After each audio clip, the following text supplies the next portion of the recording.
The night was cold, darker than usual, and the wind carried a strange sound. The small house stood at the edge of the forest, far away from the busy city lights. Inside, one man sat alone, reading and sipping a cup of warm tea. He liked the silence, he liked the peace, but tonight, peace would not last. A sudden thump came from the porch. At first, he thought it was the wind throwing branches against the door. But then came another sound, like a weak hand scratching wood. He froze, listening carefully. The sound was soft, broken, and almost desperate. His heart beat faster. He wondered if maybe it was an animal, a stray dog, or perhaps something else from the forest. Slowly, he walked to the door. The scratching stopped. For a moment, there was only silence. He placed his hand on the door handle, hesitated, and then pulled it open. There, on his doorstep, lay a figure. At first glance, it looked like a woman, but not like any woman he had ever seen. Her skin was pale, almost silver in the moonlight. Strange markings covered her arms and neck, glowing faintly like fading embers. Her hair was tangled, wet from the cold night air. Her eyes, large and bright, looked up at him for only a second before she collapsed forward, unconscious. The man stepped back in shock. His mind raced. She was not human. He knew it instantly. Her features were too sharp, her bones too thin, and her glowing eyes too unnatural. She looked weak, starving, close to death. And yet, in that single glance, he saw something in her eyes. Fear. Not the fear of hurting someone, but the fear of being hurt. He should have closed the door. He should have called someone, but he didn't. Something deep inside told him that if he left her there, she would die before morning. He bent down, carefully lifted her in his arms and carried her inside. She was lighter than air, fragile like glass. He placed her on the couch near the fire. For a moment he stood there, staring at her. She was breathing, but weakly. Her chest rose and fell slowly, each breath a struggle. Her hands were cold, shaking slightly. He hurried to the kitchen, brought water, and tried to give her a sip. Her lips moved, but the words were strange, a soft whisper in a language he had never heard before. It was almost music, broken and weak. Then she fell silent again. He wrapped her in a blanket and sat across from her, unsure of what to do. The firelight revealed more details. Her clothes were torn, covered in dust and dirt. Her skin, though glowing faintly, showed signs of hunger and exhaustion. She looked like she had traveled far, too far, through pain and suffering. The man's mind was full of questions. Where did she come from? Was she dangerous? Was someone looking for her? And why had she come to his doorstep of all places? Hours passed. He did not sleep. He kept the fire alive and watched her carefully. At times, she whispered again in her strange tongue. At one point, her eyes opened. She looked directly at him. Those glowing eyes were filled with fear, but also relief. She tried to speak. This time, only one word came out. A word in broken English. Help. His heart sank. The word was weak, but it was clear. She needed help. The man nodded slowly, as if she could understand. You're safe here, he whispered. He was not sure if she heard him, but her eyes softened before she closed them again. He sat back, thinking. He had just invited something unknown into his home, a creature not from his world, maybe not even from Earth, but leaving her outside had never been an option. Something inside him refused to let her die alone. The night grew longer. The wind howled outside, but inside the house, there was a strange calm. The alien woman slept, wrapped in the blanket, breathing softly. The Mehua. En stared into the fire, his mind restless. He knew his life had just changed forever. Suddenly, a sound came from outside again, not the scratching from before. This time, it was different, a sharp metallic hum. He went to the window and pulled the curtain slightly. In the distance, above the dark trees, small red lights floated in the sky. They moved slowly, scanning, searching. His stomach tightened. He had seen those lights before, military drones. But these were different. They glowed strangely, and they moved without sound except for the faint hum. He looked back at the sleeping figure on his couch. His hands trembled. Could they be searching for her? He closed the curtain quickly and stepped back. His heart pounded in his chest. If those lights were here for her, then danger was already close. He realized the truth. By letting her inside, he had not only changed her fate, he had tied his own life to hers. The fire crackled. The woman stirred but did not wake. The man sat in silence, staring at the door, waiting for a knock that he prayed would never come. And so the night ended, not with peace, but with the heavy weight of a secret visitor, a starving alien woman who had fallen on his doorstep. He did not know her story yet. He did not know why she had come, but deep inside, he felt it. This was only the beginning. The first light of morning crept through the curtains. The man had not slept. He had spent the night half watching the fire, half watching the stranger on his couch. Every sound outside made him nervous. The wind, the creak of the roof, even the call of an owl. His eyes kept drifting back to the faint glow on her skin, those strange markings that pulsed like dying stars. When she finally stirred, the blanket slipped from her shoulders. Her eyes opened, sharp and glowing, but filled with confusion. For a moment, she panicked, her hands twitching as if ready to defend herself. The man quickly raised his hands, showing he meant no harm. "You're safe," he said softly. "No one will hurt you here." She blinked, trying to understand. Her lips moved, forming sounds in her strange language. It was soft, broken, almost like a song. Then she stopped, her face tightening in frustration. Slowly she whispered one word in broken English. "Water." The man rushed to the kitchen, filled a glass, and handed it to her carefully. She drank greedily, the water spilling from her lips. She coughed, then held the glass close, as if it were the most valuable treasure in the world. When she finished, she looked at him again. Her eyes studied his face, his hands, his clothes. She touched the couch cushion beneath her, curious about its texture. Everything seemed new to her. The man thought carefully. If she could say water, maybe she could learn more. He pointed to the glass. "Water," he said slowly. She repeated it. "Water." Her voice was soft, almost childlike, but clear. Then she pointed to him. Her glowing eyes waited for his answer. He placed his hand on his chest. "John," he said. She hesitated, then tried. "J. Own." It sounded rough on her tongue, but it was enough. A strange warmth spread through him. She was trying. She wanted to connect. The man brought her food next, a piece of bread and some soup. She ate quickly, like someone who had been starving for days. Every bite was desperate, every swallow filled with relief. He watched in silence, questions filling his mind. Who was she? Where had she come from? Why had she ended up on his doorstep? When she was done, she looked around the small house. Her fingers brushed against the wooden table, the books on the shelf, the fire in the fireplace. At the sight of the fire, her body stiffened. She stared at the flames as if they were alive and dangerous. For a moment, her markings glowed brighter, as though her body was reacting to the heat. The man noticed and quickly reassured her. "It's safe. Fire. Warm." He pointed to the flames. "Fire." She repeated it nervously. "Re." Still, she kept her distance, her eyes wary. Time passed. They exchanged more words. Simple things.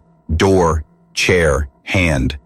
Every word she repeated with care, her voice slowly shaping itself into human sounds. She was learning, and fast.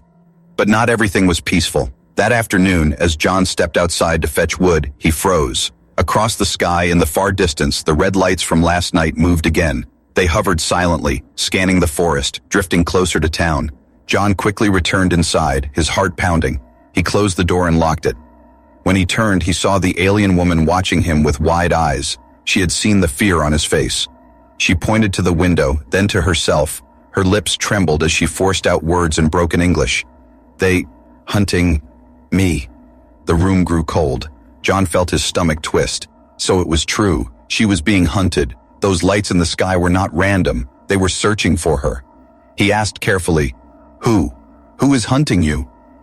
Her face tightened. She spoke quickly in her own language, the words sharp and filled with fear. He did not understand, but he understood her expression. She was running from something powerful, something merciless. She grabbed his hand suddenly, surprising him. Her touch was warm, trembling. She looked into his eyes, searching for an answer. "Safe?" she whispered. "Here. Safe?" John hesitated. He wanted to tell her yes. He wanted to promise that no harm would come to her under his roof. But the image of those red lights burned in his mind. The truth was, he didn't know if anywhere was safe. Finally, he nodded slowly. "Yes, safe here. I'll protect you." Her eyes softened. For the first time, she managed a small, broken smile. It was weak, uncertain, but it was real. That night, as the fire burned low, John sat awake again. The alien woman slept on the couch, wrapped tightly in the blanket, her breathing steady now. He listened to the night, every sound sharper than before. Outside, the forest was silent, but the memory of those scanning lights haunted him. He looked at her again. She was fragile, lost, and far from home. She needed him. He knew it now. She had chosen his doorstep, out of all places, and now fate had tied them together. As he sat in the dim light, a thought grew heavy in his mind. By helping her, he had stepped into a story far bigger than his quiet life. And the hunters, whoever they were, would not stop until they found her. But when her voice echoed in his memory, safe, here, he knew he could not abandon her. Whatever she was, whoever she was no longer just a stranger. She was his responsibility. And outside, in the cold darkness, the search was only beginning. The next few days passed slowly, but not peacefully. John tried to keep life normal inside his small house, but nothing was normal anymore. A stranger, an alien, was living on his couch, learning his words, eating his food, and watching him with eyes that glowed faintly in the dark. Each morning, the forest outside seemed quieter than before, as if even the birds and animals sensed something unnatural in the air. And each night, John noticed the same red lights in the distance, drifting slowly through the sky, scanning. They never came close, but they were always there, like hunters waiting for the right moment. Inside the house, the woman grew stronger. She learned to walk without stumbling, though her body still looked fragile. She learned more words, pointing at objects and repeating after John. Chair, window, bread, sky. Her voice became clearer each day, though still broken. Sometimes she even laughed softly when she said a word wrong, and for a moment she almost seemed human. But strange things began to happen.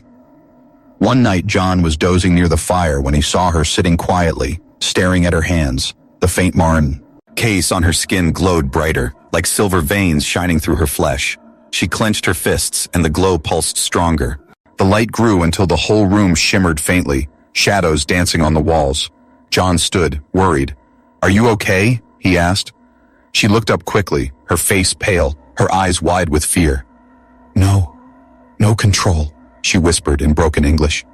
Then she curled into herself, wrapping her arms around her knees. Slowly the glow faded, leaving her trembling. John sat beside her. "What is happening to you?" he asked quietly. She shook her head, unable to explain in words he could understand. But she pressed her hand against her chest and whispered a word from her own language, again and again. The sound was haunting, full of sorrow. The next day, while John chopped wood outside, he heard the same metallic hum as before. He froze, the axe still in his hand, and looked up. Above the trees, two red lights hovered closer than ever. They moved slowly, scanning beams sweeping across the forest floor. John dropped the wood and rushed back inside. The woman was standing near the window, staring at the lights with terror in her eyes. "They come," she whispered. "They come for me." Her markings flickered again, glowing brighter as if her body was responding to the threat. John pulled her away from the window and shut the curtains. His chest was tight. Whoever they were close now. That night, John sat at the table, his hands buried in his hair. He could not think straight. Why had she come here? Why his home? Why now? He wanted answers, but she could give so few in his language. Finally he asked, "Who are they? Why are they hunting you?" She hesitated, then touched her markings. "Mark," she said. "Mark means enemy. They see traitor." John tried to understand. She was marked, branded, hunted because she was different or because she had betrayed them. But who were they? Soldiers? Rulers? Something worse? Her voice shook as she added, "If they find this, I destroy. You, me, all." The words chilled him. It wasn't just her life at risk. His life was now tied to hers. Later that night, while she slept, John stepped outside again. The cold air stung his face. He stared at the sky, searching for the red lights. They were gone, but he could feel them out there, watching, waiting. He heard something then, a crunch of leaves in the distance. His heart jumped. Slowly, he turned. For a moment, he saw nothing. Then, at the edge of the trees, a shadow moved. Too tall to be human, too thin to be a deer. It stood for only a second before slipping back into the darkness. John's breath caught. He hurried inside, locking the door behind him. His mind spun. They weren't just in the sky anymore. They were on the ground, close. He looked at the woman sleeping on the couch. Her face was calm, almost peaceful, but her glowing marks pulsed faintly under the blanket. He knew then that keeping her here was no longer safe. The question burned in his mind. What would he do when they came to his door? That night, his dreams were filled with fire and strange voices calling his name. He woke in a sweat, only to hear her whispering in her sleep, words he couldn't understand. The glow from her markings lit the room like a faint lantern. John sat back down by the fire, his heart heavy. His quiet life was gone. Every moment now carried danger. Every sound outside felt like a warning. The alien woman was no longer just a stranger on his doorstep. She was a secret, a hunted secret, and he was the only one standing between her and the forces searching for her. He whispered into the night, though no one could hear him, "What have I done?" The days that followed felt heavier, as if the air itself carried secrets. John no longer heard only the forest outside. He listened for drones, for footsteps, for whispers in the dark. Every creak of the wood, every gust of wind set his nerves on edge. The alien woman, though stronger now, carried her own weight of fear. Her glowing marks pulsed more often, like signals she could not control. One morning, John found her sitting at the kitchen table. She held one of his books in her hands, tracing the letters with her fingers. She could not read, but she stared at the pages as if trying to understand their meaning. When she saw him, she smiled faintly and pointed. "Story?" she asked, her broken English soft. John nodded. He sat down across from her and opened the book. Slowly, he read a simple line aloud. She listened carefully, her head tilted like a child learning. When he finished, she repeated one of the words, though clumsy. Then, almost suddenly, her smile faded. She placed her hand on her chest and whispered something in her own language. Her voice cracked, heavy with sadness. John leaned forward. "What does it mean?" She struggled. Her hand trembled as she searched for the words in English. Finally, she spoke. "Family. Gone." The room grew cold. John felt a knot tighten in his chest. "Your family? Gone?" he asked softly. She nodded. Her eyes glowed faintly, and a single tear rolled down her silver-pale cheek. She closed the book and stared at the fire. For a long moment, there was only silence. Then she began to speak again in her own tongue, her voice low and steady. John could not understand, but he listened. He heard sorrow, fear, and anger hidden in her tone. At last, she stopped, searching for the right English words. "My people, strong," she said, pressing her hand against the glowing marks on her arms. "Strong, but cruel. Fight, always fight. No fight. I say, peace." She touched the table with her fingers, tracing invisible shapes. "They call me traitor, mark me, hunt me, family." She paused, her throat tightening. "Kill." John felt his stomach twist. She was not just a runaway, she was an exile, branded and hunted by her own kind. Her glowing marks were not natural, they were a curse, a warning sign to others. "They never forgive," she whispered. "They never stop, always chase, until I am gone." Her words hung in the air like smoke.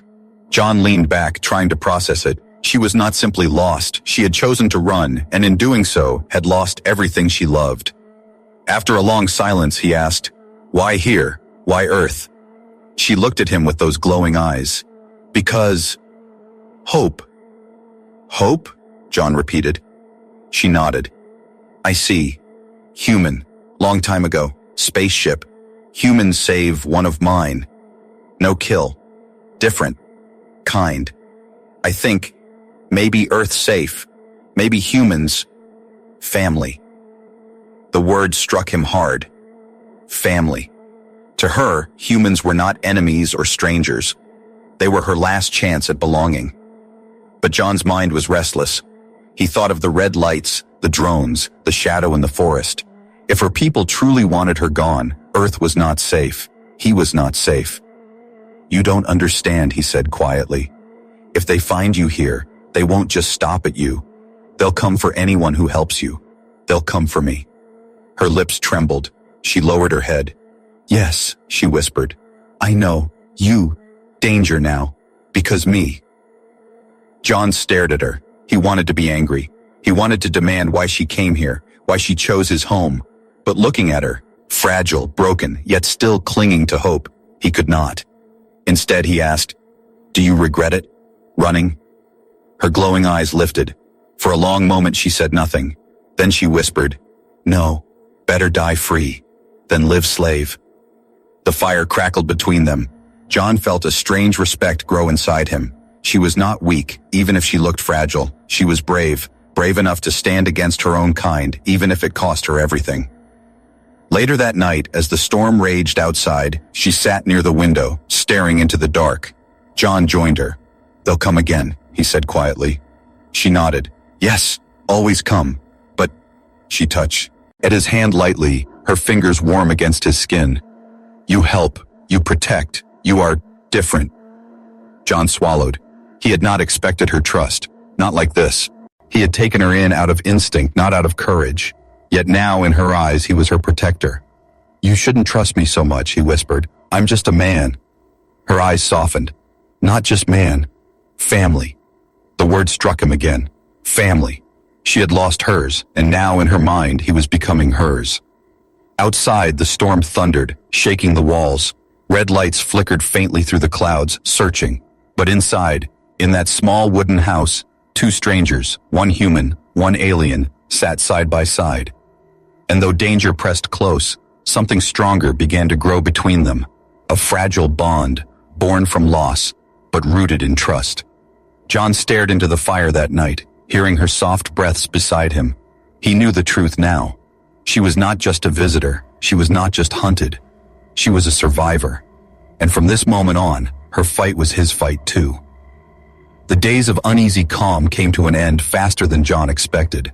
For a short while, he fooled himself into thinking the house was hidden well enough, that the forest would protect them. But trouble has a way of finding those who hide. It began with the hum. Not the soft hum of wind through trees, but the sharp mechanical buzz of engines. John froze as he chopped wood outside. His breath caught in the cold air. He turned slowly, his eyes rising to the sky.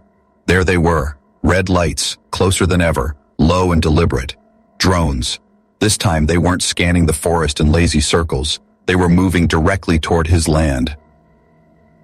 John dropped the axe and rushed inside. The woman was already standing near the window, her glowing eyes wide with fear. Her markings pulsed faintly on her skin, as if they felt the danger before she did. "They come," she whispered.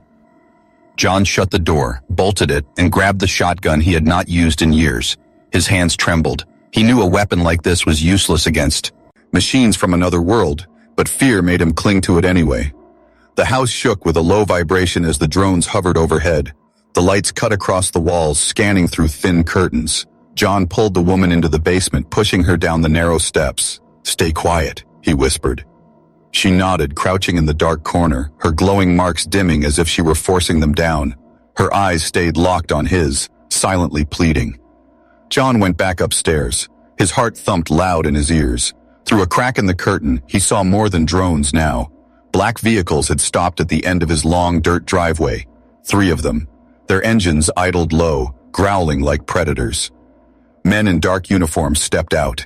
Their movements were sharp, military, precise, but they were not soldiers John recognized. Their helmets glowed faint red at the edges, just like the drones. These were not local authorities. These were hunters.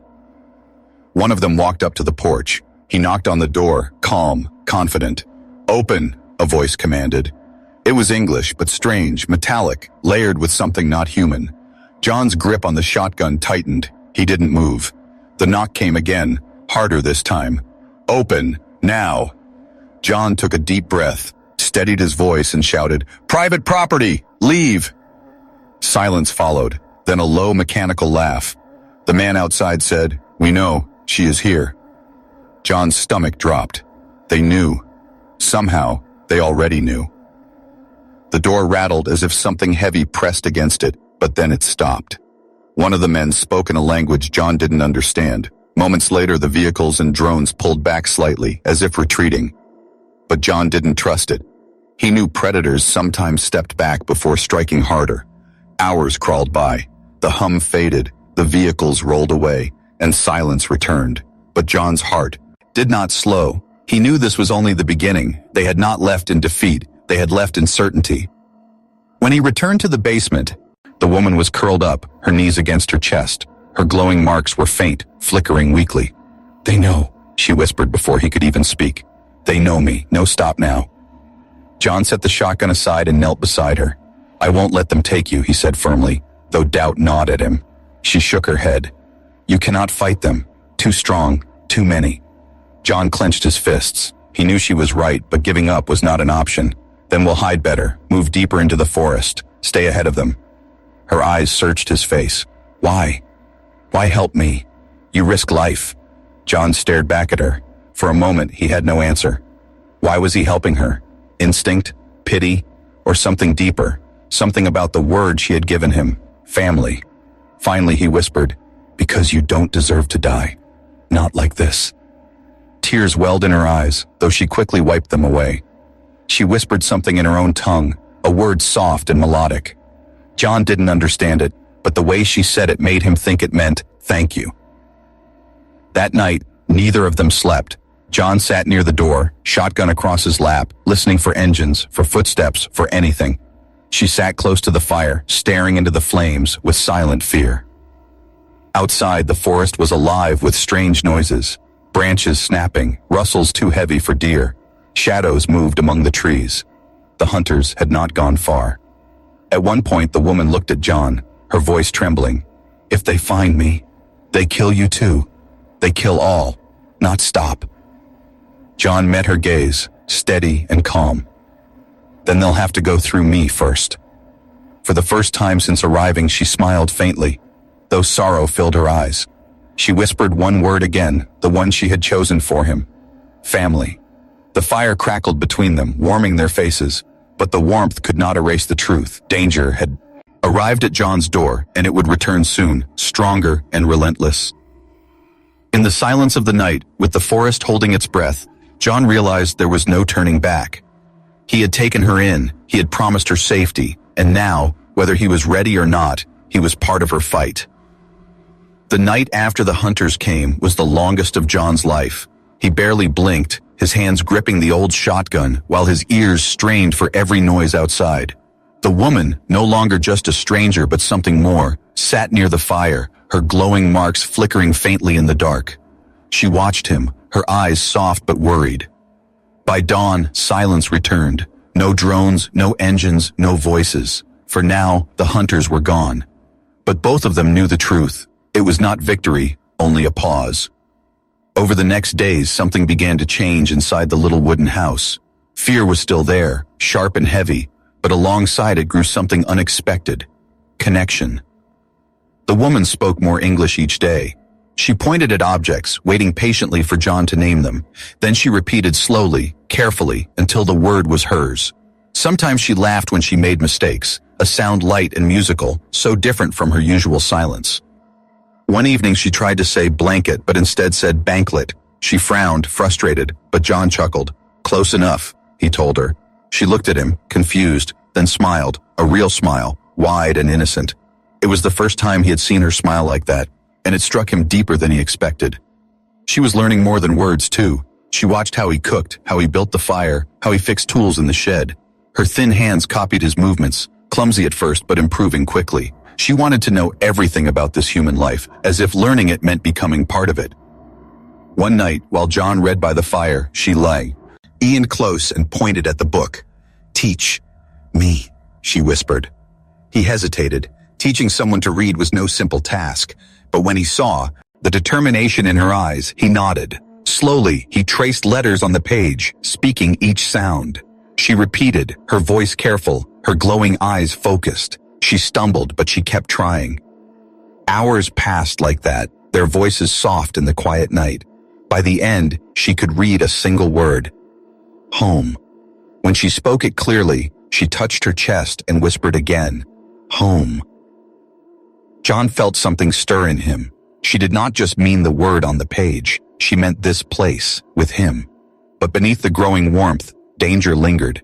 At night, her glowing marks sometimes flared on their own, pulsing brighter when she dreamed. Once John woke to find the room bathed in light from her body. Her face twisted with fear even in sleep. He touched her shoulder gently, and she woke with a gasp. "They see me," she whispered, trembling, "even in dream. They see." John wanted to deny it, to tell her it was only nightmares, but deep down, he feared she was right. The following day, while they walked quietly behind the house, she stopped suddenly.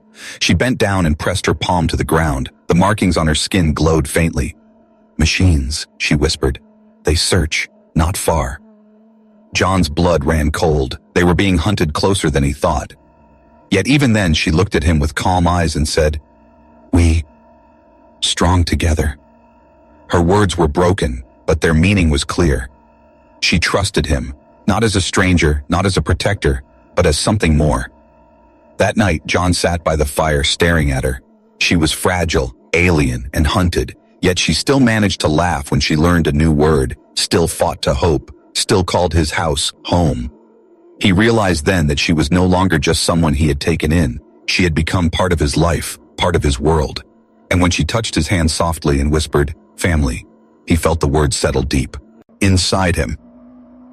It frightened him as much as it warmed him, because family meant responsibility, family meant risk, and in this case, family meant standing against forces far beyond anything he had ever known. Later that night, as the fire dimmed, John whispered to her, "Why do you trust me so much?" She looked at him for a long moment before answering, "Because you choose me.